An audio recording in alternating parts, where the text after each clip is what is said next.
Del talks everything Siguro underwear. ano, boxer shorts. Boxer brief.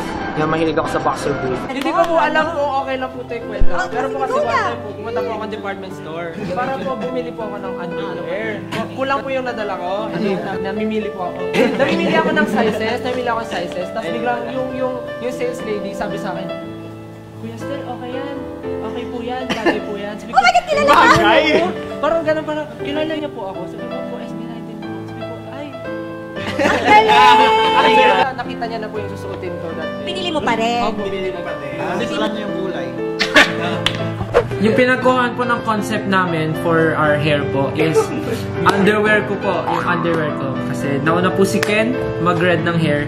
Dito niya po yung nakuha sa red underwear ko. Nakita po nila may ganito rin akong brief. So nagpakulay din si Josh ng ganitong color. Diba? Tapos meron din akong buhok ni Pablo. Meron din akong buhok ko. Meron din akong buhok ko. Tapos yung buhok ni Justin inspired nung nakita niya. Hi guys! Wala na akong brief. Nasa labanan na. Thank you for sharing. TMI. Bumili rin ako ng underwear. Kasi for this tour, nagbawas ako ng mga underwear na dinala.